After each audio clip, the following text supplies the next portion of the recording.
அன்புள்ள கடகராசிக்காரர்களுக்கு நான் இந்த சில வார்த்தைகள் சொல்ல போகிறேன். கடகராசிக்காரர்களுக்கு அஷ்டமத்து சனிகாலம் நடந்துட்டுருக்குது.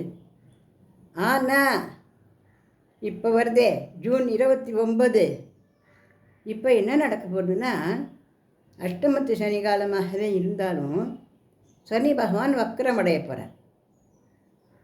அதனால் என்ன நடக்க போகிறதுன்னா, நல்ல பலன்களாக நடக்க போகிறது. நான் இப்போ நல்ல பலன்கள் நடக்க போகிறேன்னு சொன்னால் கூட உங்களுக்கு நம்பிக்கை இருக்காது. ஏன்னா அந்த அளவுக்கு கஷ்டப்பட்டுருக்குங்க. அதனால் அந்த அளவுக்கு மனசு எல்லாத்தையும் ரொம்ப சோர்ந்து வைக்க வேண்டாம். இன்னும் நம்மளெல்லாம் படைச்சது நம்ம கடவுள் தான். அதனால் ரொம்ப கஷ்டப்பட்டதுனால உங்களுக்கு மனசு ரொம்ப ஏக்கமாகவும் வேதனையாகவும் இருக்கிறது ஜோதிட ரீதியில் இருக்கிறதுனால எனக்கு தெரியறது. இருந்தாலுமே கூட அந்த அளவுக்கு மனசு சோர்ந்து போய்க்க வேண்டாம். ஏன்னா நம்ம நம்பி இருந்தவளே இவ அப்படி பண்ண மாட்டா அப்படின்னு நினச்சிட்டு இருந்தவளை அந்த மாதிரி நமக்கு ஒரு கஷ்டம் கொடுத்தா அப்படின்றது நமக்கு சீனு தான் இருக்கும். என்ன ஜோசியம் என்ன சொல்ல வேண்டி கிடக்குது. அப்போ இதெல்லாம் தடுத்து நிறுத்திக்கக்கூடாது. அந்த ஜோசியம் அப்படிலாம் கூட கோபம் வரும், கடவுள் மேலேயும் கோபம் வரும் தான், இல்லைன்னு சொல்லலை. ஆனால் தயவு செஞ்சு அவ்வளோ தூரம் யோசிக்காதுங்களோ, அவ்வளோ தூரம் வருத்தத்துக்கு போகாதுங்க. ஏன்னா 1.5 வருஷ காலம் அந்த அஷ்டமத்து சனியில் கடந்து வந்துட்டோங்க. நீங்கள் கஷ்டம்தான் பட்டிருக்கோங்க. கஷ்டம்னா உன் வீட்டு கஷ்டம் என் வீட்டு கஷ்டம் இல்லை. தொழிலையும் கஷ்டம், குடும்பத்துலேயும் கஷ்டம், குழந்தை குட்டிகளாலேயும் கஷ்டம். நம்மளுக்கு யார் நல்லது பண்ணுவா, நம்மளுக்கு யார் கெட்டது பண்ணுவான்னு தெரியாத எல்லாரையும் நம்பி கஷ்டங்களெல்லாம் நிறையவே அனுபவிச்சிருக்குங்கோ. இந்த அஷ்டமத்து சனி காலத்தில் எந்த ராசிக்கும் அப்படி தான் ஆட்டமாக இருக்கும். இருந்தாலும் கடகராசிக்காரா ரொம்ப மென்மையானவா. பாவம் தன்னோட கஷ்டத்தை கூட வெளியே சொல்லிக்கவே மாட்டா. சொல்லி சோத்துடைய சொல்லி அழு அப்படின்னு சொல்லுவோம் இல்லையா, அது கூட பண்ண மாட்டா பாவம். எங்கே நம்ம கஷ்டத்தை வெளியே சொன்னால் அது வைக்கமோன்னு சொல்லிட்டு பாவம் எல்லா கஷ்டத்தையும் மனசுலேயே போட்டு பூட்டி வச்சுடுவா பாவம். அப்படிக்கா இப்போ யார்கிட்டையானு எனக்கு இது கஷ்டமாக இருக்குன்னு சொன்னாலும் எதில் கேட்குறவன்னா திரும்ப சொல்லுவா, இதெல்லாம் என்ன கஷ்டம், இதை விட 1000 கஷ்டம் பட்டாச்சு, என்ன மாதிரி தான் தெரியும் அப்படின்னு சொல்லிச்சு அவளுக்கு நொந்து போயிடுவா. ஏன்னா அவளே கஷ்டம் என்னதுன்னு வெளியில் சொல்லவே மாட்டா. அளவுக்கு மிஞ்சி போய் வச்சான்னு சொல்லுவாள்.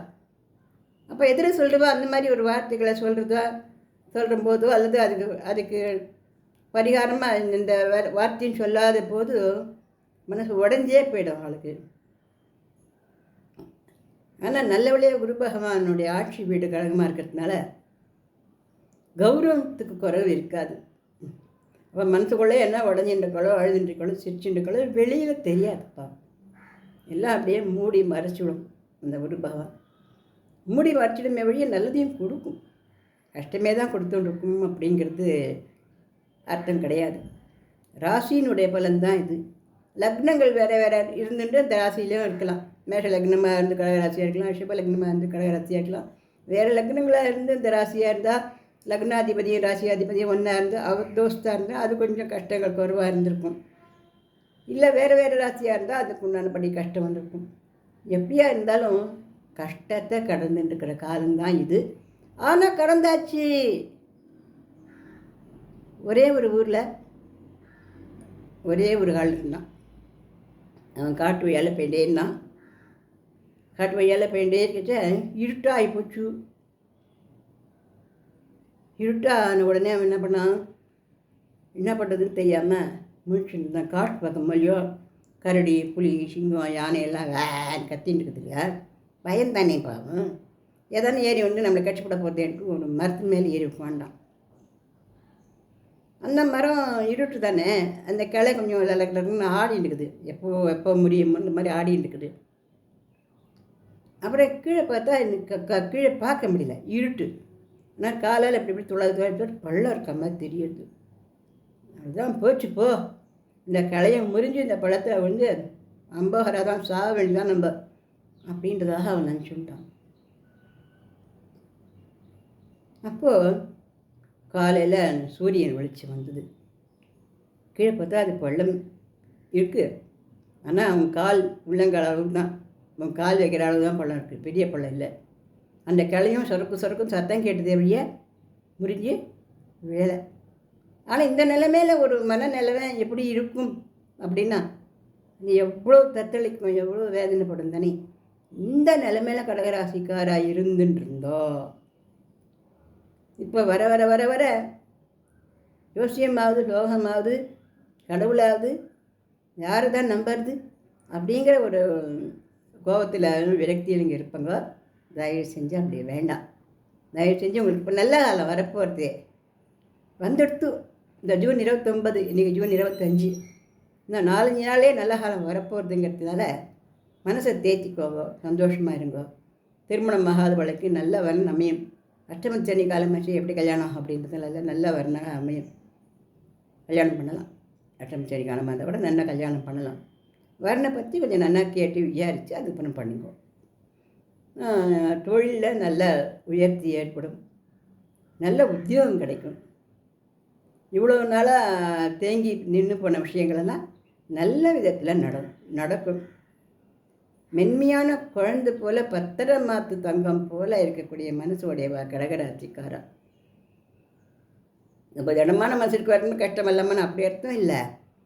திடமான மனசு இருக்கிறவாளுக்கு கஷ்டம் வந்ததுனாக்கா 10ஓட இது 1 10ஓட 11 எப்படியோ மின்னி முழுங்கிட்டு போயிடுவா. அவள் கூட போக முடியாது. இந்த மாதிரி கஷ்ட காலங்கள்லாம் கடகராசிக்கார குழந்தை சுபாவம் படைச்சுவா. அவள் யாருக்குமே எறும்பு கூட கஷ்டம் நினைக்காதுவா. ஒரு நாய் ரோட்டில் அடிபட்டு விழுந்தால் கூட அது முதல்ல அதுக்கு புண்ணுக்கு மருந்தெல்லாம் வச்சு கட்டி அது குடும்பம் அப்படியே ஓடுற வரைக்கும் பார்த்து சந்தோஷப்படுறவா. இந்த மாதிரி மனநிலை உள்ளவாளுக்கு இப்போ அடி மேலே அடி மேலே விழுற மாதிரியான கஷ்டங்கள் வந்தது தான் பெரிய சோதனையான காலம். ஆனால் சோதனை காலங்கள் நீங்கி போச்சு. இனிமேல் நம்ம அதையே நினச்சின்னு வருத்தப்பட்டு இருக்க வேண்டாம். நீ எல்லாமே நல்லபடியாகவே நடக்கும். எதிரிகள் கூட அடிபணிவா. நான் செஞ்ச தப்பு, நான் அந்த மாதிரி நடக்க மாட்டேன்ற அளவுக்கு அவள் மன்னிப்பு கேட்டுப்பா. அதுபோல் உங்களுடைய நல்ல சுபமான வேலைகளெல்லாம் கல்யாணம் ஆகிறதோ, குழந்தை பிறக்கிறதோ, உத்தியோக லாபமோ, அல்லது வீடு பாதி கட்டியிருந்தா அதை வீடு கட்டி முடிக்கிறதோ, அல்ல வீடு வாடகைக்கு கேட்டு ரொம்ப நாளாக அந்த வாடகை பணம் வராமல் இருக்கிறதோ, அல்லது வீடு விற்க முடியாமல் கஷ்டப்பட்டு இருக்கிறதோ, இப்படி எல்லா காரியங்கள் தடங்கல்களாக இருந்ததோ அந்த அத்தனையும் ஏன்னா நீங்கள் போடும். இது வரைக்கும் அவங்க எல்லாருக்கும் இடுப்பு வலி பின்னி பெடல் எடுத்துருக்கோம். எப்போ பாரு இடுப்பு வலி கால் வலி குதிங்கால் வலி. ஆணாக இருந்தாலும் பொண்ணாக இருந்தாலும் இந்த வலிகளும் வேதனைகளும் என்னத்துக்கு அப்படின்ற மாதிரி எரிச்சலை கிளப்பியிருக்கும்.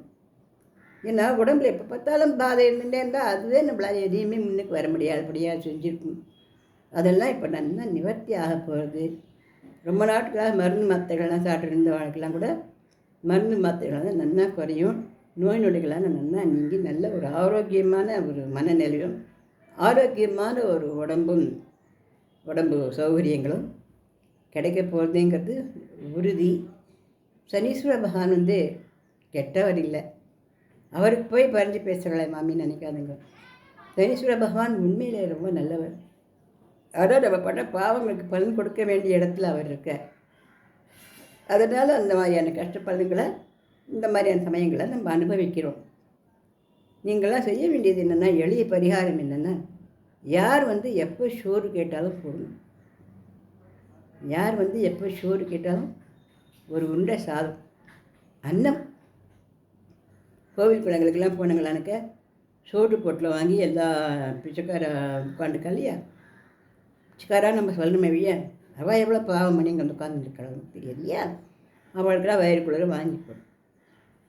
காக்காய்க்கு உளுந்து வடை, காக்காய்க்கு சாப்பாடு, இதெல்லாம் போட்டு சனிக்கிழமை அது வரும்.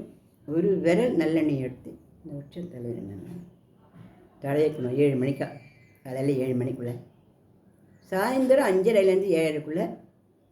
ஆஃபீஸ் போயிட்டு வர இருந்தால் 7 மணிக்கு வந்தால் கூட 7 மணிக்குள்ளே வந்துடணும்.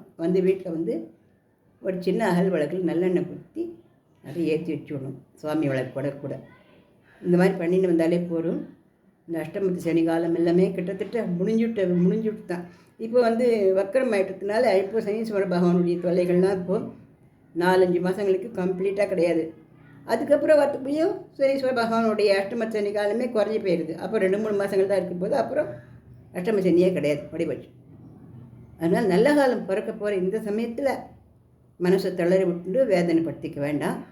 ஆனால் மனசு தளர்ந்து போட அளவு வேதனைகள் இருந்தது அப்படிங்கிறது தான் நிஜமான உண்மை. ஆனால் மனசை போட்டு தளர்த்திக்க வேண்டாம். திங்கக்கிழமை